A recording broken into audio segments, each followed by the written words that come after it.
Welcome and thank you for joining us. Today our topic is faith-based diplomacy, a field of soft power diplomacy most effectively conducted by and on behalf of Israel. We are honored to have two of the most accomplished practitioners of faith-based diplomacy, Josh Reinstein and Tomas Sandell. Quickly about myself. My name is Philip Steele. I'm a scholar of Christian Zionism, and I represent the 3Cs Association here in Warsaw, Poland. In November, right around the corner, we're launching a new foreign affairs journal, and one of our main focuses is faith-based diplomacy. About our guests, Tomas Sandell is the founder and director of the European Coalition for Israel, the most important Christian pro-Israeli advocacy organization in Europe. The ECI, European Coalition for Israel, draws on the support of Christians not only on behalf of Israel, but also on behalf of the struggle against anti-Semitism. Tomas, thank you for joining us from your home country of Finland. We also will be speaking with Josh Reinstein, who is with us from Jerusalem. Josh Reinstein is the director of the Knesset's Christian Allies Caucus and the president of the Israel Allies Foundation. Thank you both for agreeing to speak with us. Josh, I wish to begin with you. Faith-based diplomacy goes way back between Jewish and Christian Zionists. Theodor Herzl himself was a practitioner, if only in regard to his partnership with William Heschler, the Anglican priest. Chaim Weizmann is another great example when we think of his relations with Arthur Balfour. David Ben-Gurion cultivated relations with Pastor Oral Roberts and with Billy Graham. He spoke at a Pentecostal conference held in Israel while prime minister. Menachem Begin, of course, sealed the relationship between Israel and American evangelicals when in 1980 he gave the Jabotinsky Award to Pastor Jerry Falwell, head of the Moral Majority, a very pro-Israeli evangelical organization. You, however, Josh, are widely hailed as the father of faith-based diplomacy, which I agree is altogether apt in that faith-based diplomacy has gone turbo with the efforts you have spearheaded in the last years. So my first question, Josh, before telling us about the Christian Allies Caucus and the Israel Allies Foundation, what is faith-based diplomacy and what is its place within soft power diplomacy? Yeah, I think you're 100% right, and thank you for having me on the show. First off, it's great to see Thomas, good friend, and does amazing work in Europe. You're right. You know, I should not be dubbed the father of faith-based diplomacy. I should be called the great-grandson of faith-based diplomacy. It started all the way back in the time of Balfour with William Heschler, as you mentioned. But I think the reason that I got this moniker is because we're seeing in our time, only in the last few years, this explosion in success of faith-based diplomacy. And I got involved in it in 2004 with the establishment of the Knesset Christian Allies Caucus. And this was during the time of the Second Intifada. And we realized that it was Christians, not countries, that were standing with Israel, which is a weird concept. It wasn't that, you know, we're seeing that some countries were standing with us, some were not. It was mostly people who were Christians who were standing with Israel, and they were bringing their countries with them. And we started asking ourselves, you know, why are these Christians standing with Israel when no one else will? And we realized that if you had an economic agenda, you're not going to stand with Israel. We don't have the oil wealth of our neighbors around us. And if you have a political agenda, you're definitely not going to stand with Israel. One vote in the UN for Israel, 22 Arab votes, many more Muslim votes. It's only people who put values and beliefs ahead of economic and political concerns that will stand with Israel. And that leaves what they call the people of the book, both Jews and Christians. And that's why we established the Christian Allies Caucus. And what we've seen is that when people take their biblical support and turn it into real political action, that's faith-based diplomacy. Now, this whole movement of faith-based diplomacy was put on steroids in the last 3.5 years because of the election of Donald Trump. His base are Bible-believing Christians. And they made it very clear to him that what they want in support is real action when it comes to issues to dealing with Israel. So in the last 3.5 years, we've seen the most incredible successes in faith diplomacy, including the moving of the embassy from Tel Aviv to Jerusalem. Now, I was at the event in Jerusalem when they opened the embassy, and looking around, there were 800 people there. 700 of them were Christians, mostly pastors from America. So all the 100 Jews, including me and my wife, everyone's looking around saying, where's all the Jewish leadership? And just a few weeks ago, we heard the President of the United States say, I moved the embassy for evangelical Christians. And a lot of people don't understand what that even means. They didn't understand why it was mostly evangelical at the event in Jerusalem. They don't understand why the President of the United States is saying he did it for Christians, not for Jews, but Christians. But people who have been involved in faith-based diplomacy over the last 15 years understand exactly what that means, because Christians in countries all around the world are turning this biblical support, instead of just praying for Israel, they're acting for Israel, they're standing for Israel, they're getting engaged with Israel, and they're getting their elected officials to do things for Israel. And that's the ultimate success of faith-based diplomacy. Right. Please tell us at some length about the Christian Allies Caucus, which began its work in 2004, if I'm not mistaken, as well as the Israel Allies Foundation. And let me congratulate you on Honduras's decision of just the past couple of days to move its embassy to Jerusalem by the end of the year. Yes, we're seeing incredible movement in countries that have Christian populations in that direction. But let's go with your suggestion and begin at the beginning. So the idea of the Christian Allies Caucus was very simple. We realized, as I said, that it was Christians, not countries, who were standing with Israel. And then the Knesset, Israel's parliament, said, we have a duty to our citizens to build formal and direct lines of communication and cooperation with Christians around the world and see how we can work together. So the beginning of the caucus was this idea of how are Christians and Jews, how are we going to build this new relationship in the 21st century? But then in 2006, we got a big break. It was during the time of the Second Lebanese War, the second war in Lebanon. And the House of Representatives said they wanted to do something to stand with Israel. So what they decided to do was to start the first bipartisan, both Democrats and Republicans, caucus on Capitol Hill, called the Congressional Israel Allies Caucus. Now this led to sister caucuses to the Knesset Christian Allies Caucus being established all over the world. Today we have actually 44 Israel Allies caucuses around the world, including 16 in Europe, including the European Union, about 1,000 members of parliament in our network. And so what the Israel Allies Foundation did in 2007 is they established themselves as a foundation so that they could coordinate the activities of all our sister caucuses around the world.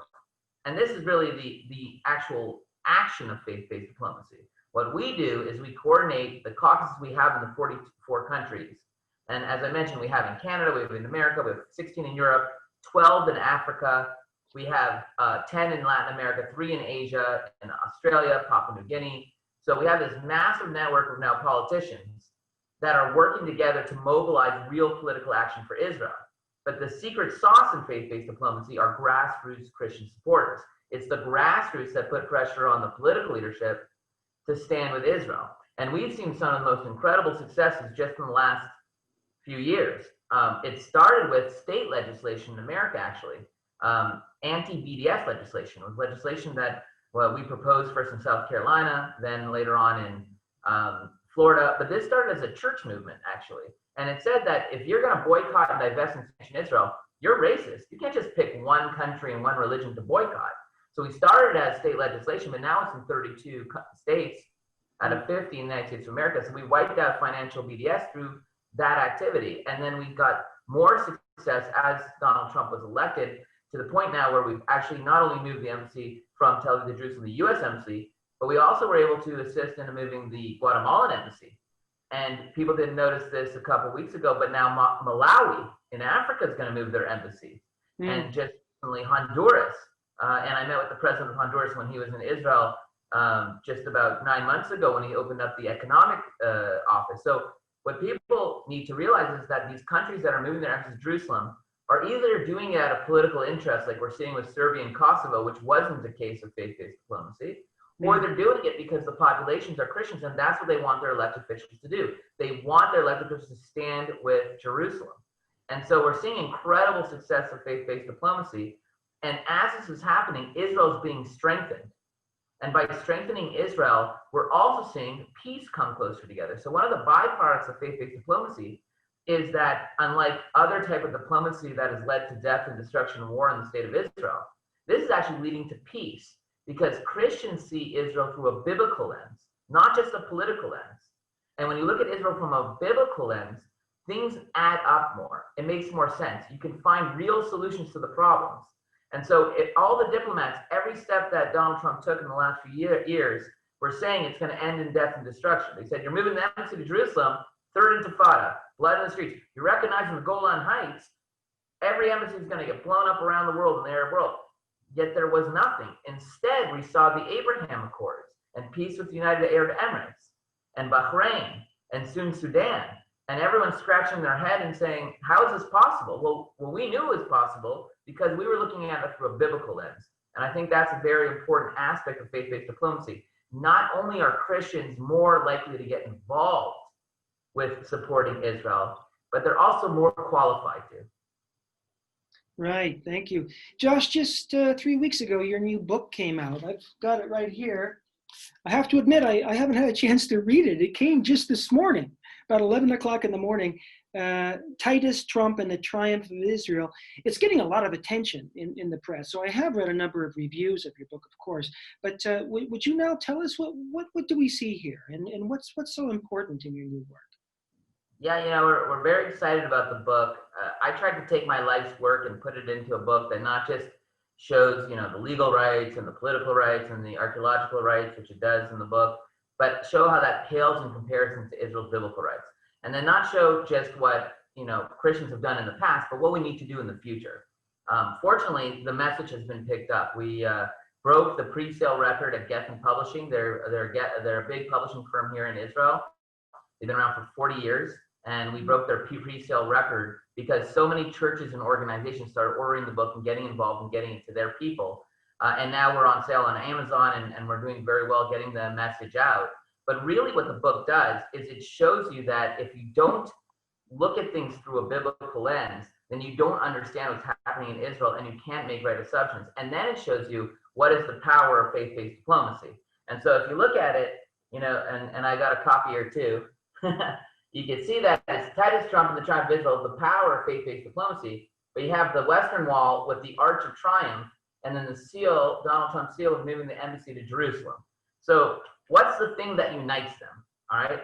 And really what's uniting them, and this story has been repeating itself. Winston Churchill said, the farther back you look, the further ahead you can see. But we got to look back to the time of Titus. And in the time of Titus, Titus was the general that destroyed the Second Temple in Jerusalem. And when he destroyed the Second Temple, he was so excited about destroying the temple that he declared victory over the God of Israel. He said, that's it, we won.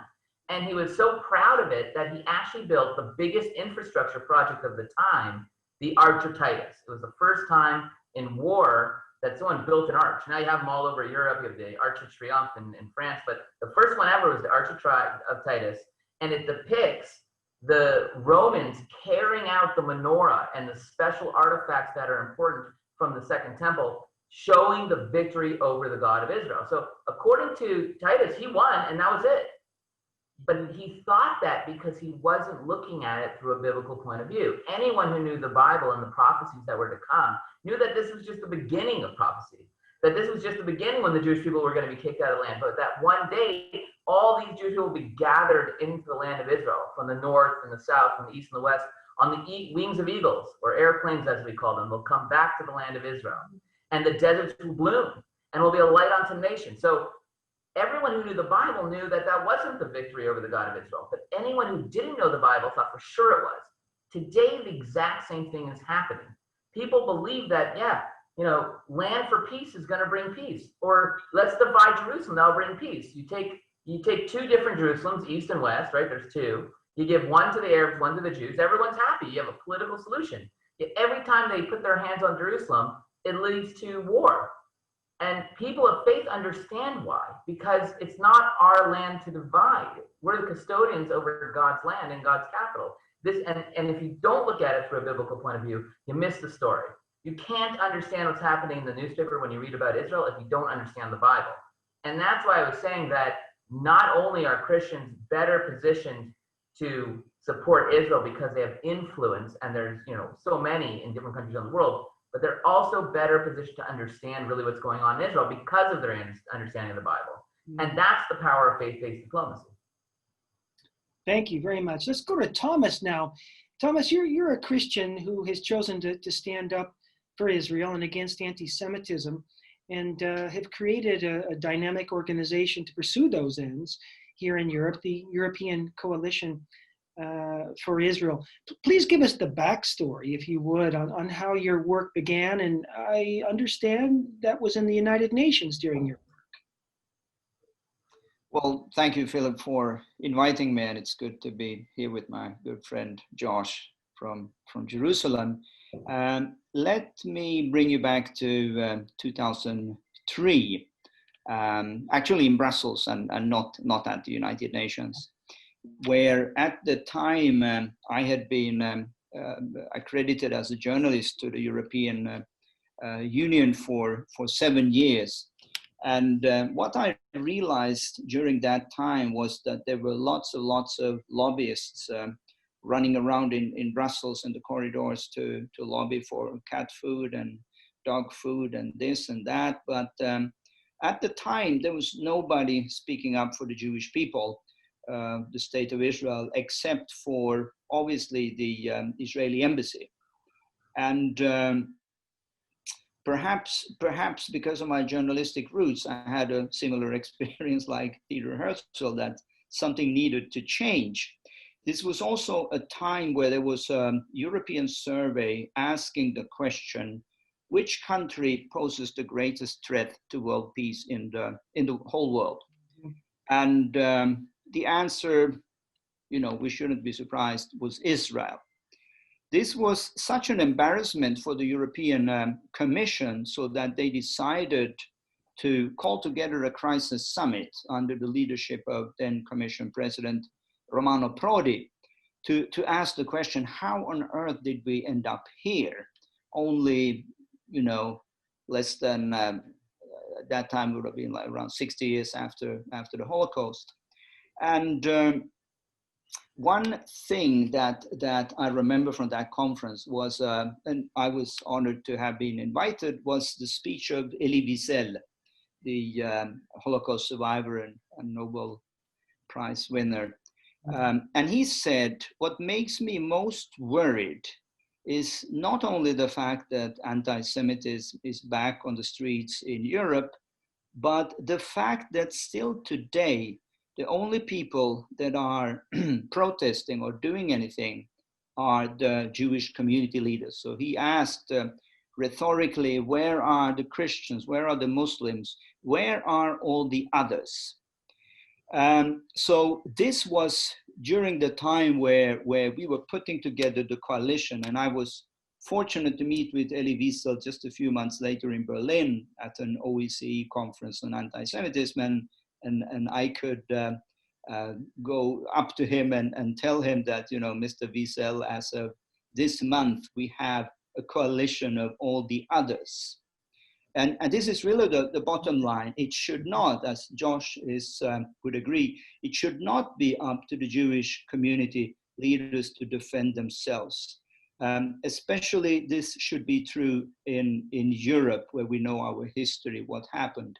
It's up for everyone with a conscience, with a historical memory, with a heart to stand up against Jew hatred. And of course, it was long overdue that something like this came together. But looking back now, 17 years, we could not have done it one day too early. It was urgently needed then, it is urgently needed now. Mm-hmm. The European Coalition for Israel has pursued its advocacy both in the halls of EU and UN power, as well as at the grassroots level here in Europe. How does the ECI go about pursuing its goals and wielding influence in pro-Israel advocacy? Well, it's there is always the magic in numbers, and sometimes we can get lost in numbers or automatically say that, you know, the more we are, the more influential we will become. Of course, history teaches us another lesson. It doesn't take many to change the course of world history. And as much as it is still a goal and a challenge to mobilize and empower Christians to become better advocates of Israel, I don't think it's an excuse for those of us who feel that we are too few not to do anything. And the beauty of diplomacy is, of course, that it doesn't take many to convince hearts to present the argument. And I think in our case, it's again, you know, we would typically have a meeting, say, with a member of parliament, a government leader, and they always ask this question: so who are you? And they always have three assumptions. So they say, so we understand you are Israelis, and we say, well, actually we're not. And then they say, okay, so you're only Jewish then, and we say, not even that. And then they think for a while, and then they say, well, now we got it. So you're Americans. And we say, not even that. And I think that's the secret to our success, because in Europe, but also globally speaking, everyone understands what went wrong in Europe 80 plus years ago. And even now, as we have the 75th session of United Nations General Assembly, and as Angela Merkel said yesterday, it all started with us. So for a European leader, regardless of if he's left-wing or right-wing or center, he will understand. And sometimes they tell us openly and say, well, listen, we may disagree on some issues, but the bottom line is this: if there had been more people like yourself 80 plus years ago, Europe could have been a different place. And again, this is something that needs to be conveyed in private bilateral meetings after meetings after meetings. And we may want to discuss methodology and coming back to cultural diplomacy, as we like to call our particular methods, in particular at the United Nations, where we know that anything to do with Israel is such a polarizing issue. So when we started to bring this issue to the United Nations, we just felt that we wanted, as a starting point, to have a name of an initiative that would not have Israel in its name and wouldn't have Europe either. So we chose Forum for Cultural Diplomacy. And this is, for me, soft diplomacy also at its best. You know, when we try to see what is the common denominator, what could bring diplomats to the table from, you know, various corners of the world. We have had the ambassador of Turkey sitting together with the Israelis. We have, at the height of the crisis between Russia and the West, we had the Russian ambassador together with the EU ambassador and the ambassador of the United States, breaking bread. And this is, of course, as old as a methodology going back in ancient times, and the Bible, where you would meet by sitting down and breaking bread, and that's where a discussion starts. So this has been our experience. As much as there is a time to be tough and to put pressure and mobilize people on the streets, some of our best results in our work has been quietly bringing people to the table to break bread and then to share hearts and to speak. Thank you. Right before the pandemic broke out in February and March of this year, the ECI launched a new global initiative, the International Coalition for Israel. I understand the virus has kind of put that initiative on hold, but what are its ambitions for the upcoming years? Yeah, so when we started this initiative 17 years ago, it was very clear that the focus was Europe. And we would sometimes say, in a similar way as everything, all the trouble started in Europe and then spread and had ramifications for the whole world. We wanted to focus on Europe and Brussels and the European institutions. As of 2010, when we, some may call it, relaunched the significance of the San Remo resolution in understanding the legal rights of the Jewish state, we suddenly saw that this was a message which was relevant in every corner of the world, in particular in those countries who had signed the San Remo resolution, and that included Japan. So in 2011 and 2012, we didn't only speak in parliaments in Rome, in London, European Parliament, Berlin, etc., but also in the parliament in Tokyo, and later on also a special meeting for ambassadors to the UN Security Council. And all of a sudden we realized that, again, we were busy enough with Europe, but we said, how is it that this message is not being heard in the corridors of power, where they need to know the basic facts about Jewish history? So this led us to focus more on United Nations. So we've been active at the United Nations for the last 10 years, but through the United Nations, of course, you've reached the whole world. So we are, without going into the specifics, but just say that there are certain continents where we are more active than in others. And we felt that we needed an umbrella organization to bring everything together. Because, you know, when you go to Africa, coming with the name of European Coalition for Israel, of course, it doesn't make sense. Right. So it's not so much that the International Coalition for Israel will become a dynamic entity of its own, but it's more building a corporate identity of different initiatives, which still are to a very large extent being organized from Europe. Mm-hmm. What about Poland? There's a very small group of evangelical Christians in this country, my own country here. However, they do punch above their weight, and that's an important matter, of course. When they had their annual national congress in 2019, a year and a half ago, you were here and met with the leader of the movement, Pastor Edward Ćwierz. How did that meeting go? What sort of initiatives arose from that Congress and your attendance in 2019? And what sort of efforts will the ECI be making here in Poland? Yes, it's absolutely right. I had the opportunity to visit Poland and actually also during the same visit to visit Auschwitz for first time ever, and that of course may come as a surprise for someone who have had these things on one's heart for such a long time. Yes, it was a delight to be invited and to meet the very both knowledgeable and passionate advocates of Israel, and Edward certainly being a very competent leader for the whole group. Again, I have to excuse my limited knowledge of Polish. It will take me a very long time to get his pronunciation of his last name correct, so I apologize for that. Yes.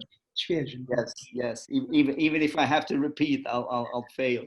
But so I at the time we were actually discussing the issue of embassy move, as Josh spoke about, and to see what could be done in Poland, and we put together an open letter to the Polish government and trying to, from an international law perspective, present some of the arguments why it was timely to consider moving the Polish embassy to to Jerusalem.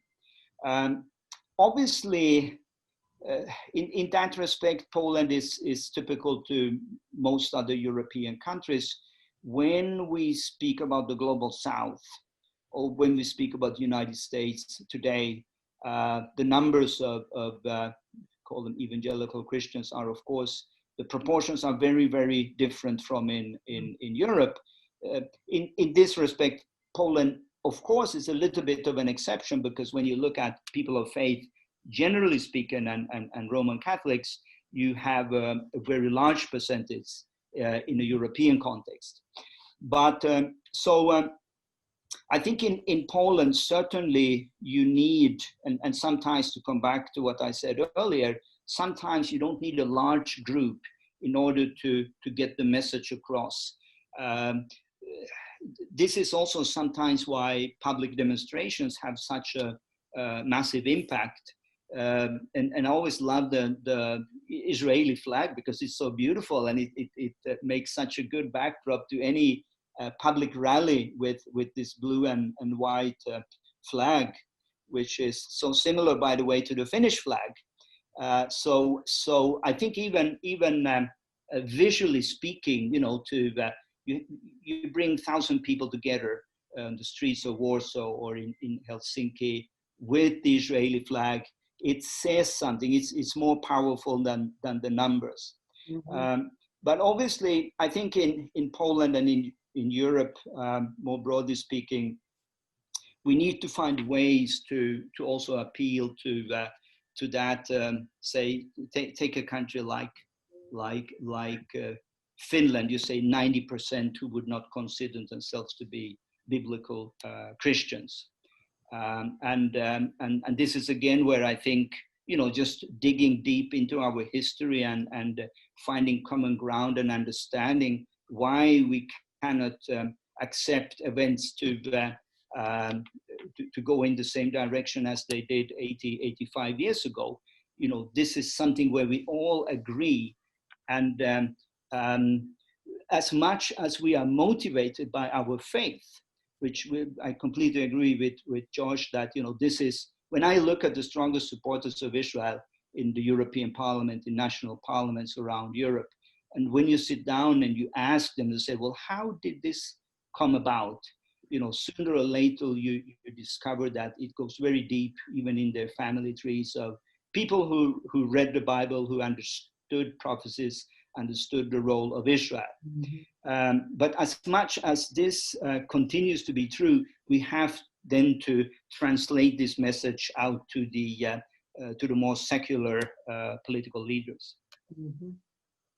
Josh, I'd like to go back to you at this point. Bible-believing Christians, that's the term that seems to be favored in your book and in your public comments. I think I'm correct to assume that that term, vis-a-vis evangelical Christians, Bible-believing Christians, is meant to leave the door open, as it were, to cooperation with Catholics. And I want to ask you, Josh, how has that worked in regard to Catholic majority countries, especially here in Europe? So I'm thinking of Spain, of Italy, and above all of Poland. And let me add, I know that in 2015 you were here in Warsaw, in the Polish Parliament, in fact, with our mutual friend Lawrence Weinbaum of the World Jewish Congress, editor-in-chief of the Israeli Journal for Foreign Affairs. What sorts of interactions have you had then with Poland, and what are your hopes for relations with Poland? Well, let's address the first question then about why I use the term Bible-believing Christians. First of all, evangelical Christianity or charismatic Christianity or Baptist Christianity are all different types of Christianity. I think that what unites the people who are standing with Israel from a Christian perspective is that they believe the literal meaning of the Bible. So anyone, doesn't matter what your denomination is, that sits down, opens up the Bible and reads it and believes it, will stand with the state of Israel. But those are the only people who are standing with the state of Israel. All right, we have a lot of people who stand with Israel who aren't Bible-believing Christians as well. People who just value, freedom and democracy, or who are happy that in Israel that men and women are equal. or that you have freedom of religion, which you don't have in the 22 countries around us, or that we have a democracy that has, freedom of votes and an open media system where people can speak their mind, freedom of speech, freedom of elections. So a lot of people stand with Israel because that speaks to them as a people, especially in places like Poland. We see a fiercely pro-Israel Polish government because they know what it is to live under the Soviet Union without freedom. They know what it is to live in a dictatorship. They know what happens when you give up those freedoms and when you make deals and you say, I'm going to compromise on this issue and support people who may not believe in democracy as I do. And so what we're seeing in places like Poland is there is this real push to stand with Israel that isn't really connected so much to the Bible as well. So there's a lot of different types of support. We also see a new thing that people sometimes refer to as Evangelical Catholicism. And it comes from the new Pope. A lot of his comments that, we're the wild branch and we come from the roots of Judaism. And they are older brothers, the Jewish people, we're the younger. Those are traditionally evangelical theology. And it's being adapted by the Catholic Church because they're seeing that God is doing something in Israel. They understand that God hasn't left Israel, that the covenant between God and Abraham is an everlasting covenant. He's fulfilling their covenant before their very eyes. So a lot of other denominations are starting from a biblical point of view to reopen the Bible again and say, wait a minute, maybe God isn't done with the Jewish people. Maybe what's happening in Israel is connected to the Bible. And those people are coming along as well. Now, going to the second question about our visit, we see incredible support from the government of Poland for Israel. Unfortunately, we're not seeing that support for the Jewish community. And we're not seeing that support for Judaism in general. And more specifically, we're seeing outlandish remarks about the Holocaust happening in Poland. And that's kind of put everything on hold because, the state of Israel doesn't believe that, okay, as long as you support Israel, anything goes. We remember what happened in World War II. We remember what happened in the Holocaust, and we remember the anti-Semitism of Europe. We're worried about what's happening in Europe again today with the rise of anti-Semitism. And we don't want to whitewash it. We want to be very honest. We want to have frank discussions. We're not blaming anyone right now and saying, you're the reason this, because this happened obviously over 70 years ago. But we don't want to whitewash what happened as well. And I think that has caused a lot of contention. So what we started in 2015 when we launched the Polish Israel Caucus with great fanfare and a lot of support, because again, we have such support for Israel in Parliament. A lot of that work was put on hold because of the statements and even the legislations that people are pushing now in Poland that curb Jewish life and the memory of the Jewish community during the time of the Holocaust. Mm-hmm. Well, gentlemen, I think that'll be enough to ask of you today. I look forward to a chance to speak with both of you again. Tomas Sandell and Josh Reinstein have been our guests. I thank you both very much for your time and for your remarks. It's been a real pleasure, and the best of luck in all you're doing. Thank you. No, thanks for having me here today, and always a pleasure to be with Thomas. I just remember when he was speaking that the first event I ever spoke at after we launched the Christian Allies Caucus outside of Israel was actually the ECI event in Brussels. So it's great to fully connect and see how both organizations have grown and strengthened. And thanks for this initiative. It's great to be with you. Thank you, Josh, and we have to do it soon again. Amen.